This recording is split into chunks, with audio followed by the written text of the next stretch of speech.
আমরা তো এটি রিটেন কমপ্লেন করতে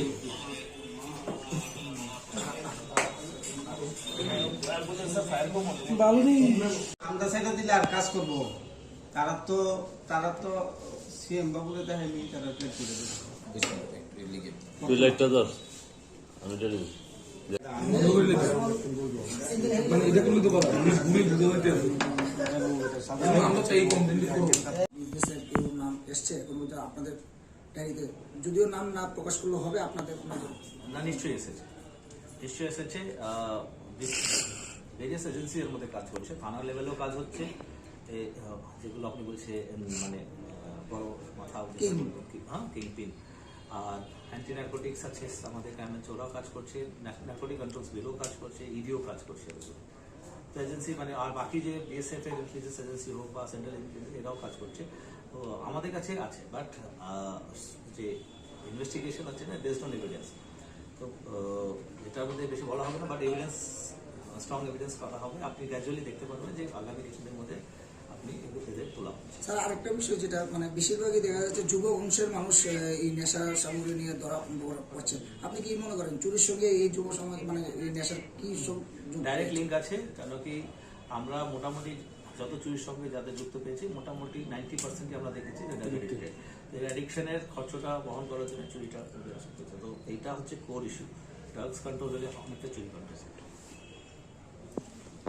এমনি 6টা পেট্রোলিং চলে, নাইট পেট্রোল 6টা গাড়ি, আরো 2টো গাড়ি বাড়ানো হয়েছে, 8টা গাড়ি এখন নাইট পেট্রোলিং করছে।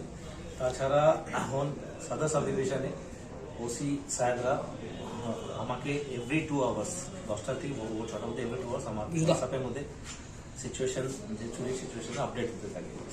চুরিটা হচ্ছে, দেখুন আমরা একটা নেটওয়ার্ক দস্ত করেছি, পাঠিয়েছি, তো এরকম আরো নেটওয়ার্ক আছে নিশ্চয়ই, তার মধ্যে চুরি তো কন্টিনিউ হচ্ছে।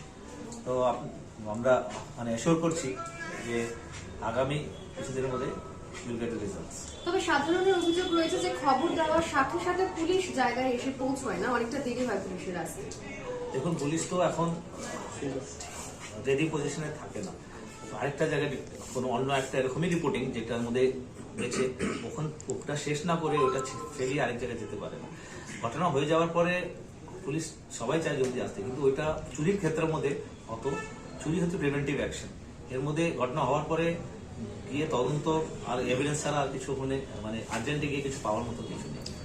তো যখন আমাদের কাছে দুটো কাজ একসঙ্গে আসে তখন আমরা প্রায়োরিটি করি। এখন যেরকম এমার্জেন্সি কাজ নিয়ে তো আপনাদের দিচ্ছি, সাংবাদিক সব বলছি, এখন যদি এরকম কিছু একটা কাজ আছে তো এটা প্রায়োরিটি থাকবে না, আপনাদের মাঝখানে চলে আমরা দৌড়িয়ে চলে যাবো।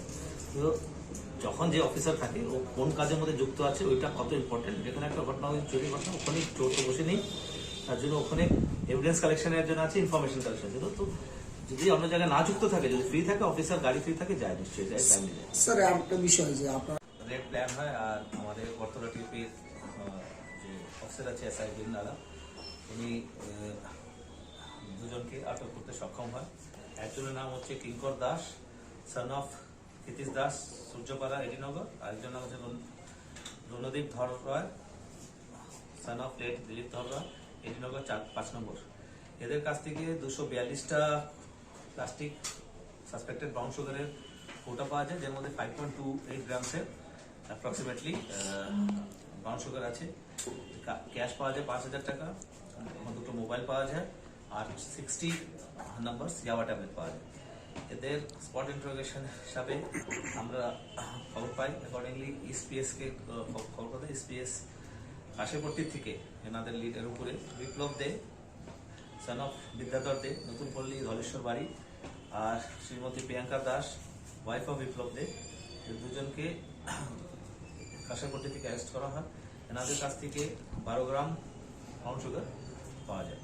টোটাল ব্রাউন সুগার এখানে 17.28 গ্রামস, আর ইয়াবা 60, অ্যারাউন্ড 45 to 50,000 এর এখানে মাল আছে। তাছাড়া 2টো বাইক আমরা এর মধ্যে সিজ করেছি, বাইকে ঘুরে ঘুরে এটা ডিস্ট্রিবিউট করতো। এখন আমরা কালকে কোর্টে ফরওয়ার্ড করবো, ফরওয়ার্ড করে আমরা জানতে চেষ্টা করব যে সাপ্লাই চেনটা কি আছে। এর মধ্যে আরও কিছু নাম এসেছে, এটা তদন্তের স্বার্থে আমাদের আপনাদের কাছে ডিসকাস করা যাবে না। যেরকম যেরকম ডেভেলপমেন্ট হবে আপনাদের জানাবো। তো এটা একটা জয়েন্ট অপারেশন ছিল। আমার সঙ্গে OC east PS Sanjit Singh আর OC west PS Samaresh Das আছে, ইন্সপেক্টর র্যাঙ্কের অফিসার দুজন ভালো নেতৃত্ব দিয়েছে। আর আশা করি যে আমাদের যে ড্রাইভটা আছে, যেখানে আমরা চেষ্টা করছি যে শহর ড্রাগ মুক্ত করার, এটার মধ্যে 2 ওসি সক্ষম হবে। এখন মেইন হচ্ছে যে আমাদের যে সাপ্লাই চেনের মধ্যে যে উপর দিকে কতটা উঠতে পারি, এটার মধ্যে ওসি সাহেবরা নিজেরা সুপারভিশন করে আশা করি নেক্সট স্টেজের মধ্যে যারা আছে তাদের অ্যারেস্ট করতে পারবে। এখন টোটাল আজকে 4 অ্যারেস্ট আছে এই কেসের মধ্যে। কালকে কোর্টে ফরওয়ার্ড করবে, রিমান্ড করে আমরা জানতে পারবো যে এর মধ্যে আর কি ডেভেলপমেন্ট। স্যার, যারা ধরা হয়েছে তাদের প্রাথমিক জিজ্ঞাসাবাদে কি বলে আরো নতুন কোনো নাম টাম পাওয়া গেছে না? কে বা কারা চালাচ্ছে? পাওয়া গেছে, কিছু নাম পাওয়া গেছে, ভেরিফিকেশন চলছে। এরাও ঠিক করে বলছে না, তার জন্য আমরা রিমান্ড চাইছি। রিমান্ডের মধ্যে আমরা নিজের টেকনিকে বের করার চেষ্টা করবো যে এরা কতটা জানে। ইদানিংকালে মহিলারাও এই কাজের সঙ্গে জড়িয়ে পড়ছে, কি বলবেন এই বিষয়ে? নিশ্চয়ই মহিলারা নেশারও আসক্ত হচ্ছে। তাছাড়া এর মধ্যে যেহেতু যে কোনো বেআইনি কাজের মধ্যে ইজি মানি, সহজে টাকা পাওয়া যায়। তো এখন তো পুরুষ মহিলা একই হচ্ছে, সমান সমান অধিকার আছে, সমান সমান সব কাজের মধ্যে যুক্ত রয়েছে। এর জন্যই তো আমাদের মহিলা পুলিশও আছে, একটা ভালো কাজ করছে। আর এর মধ্যে মহিলা যে থানার পুলিশরা আমাদের মানে এই অপারেশনে হেল্প করছে।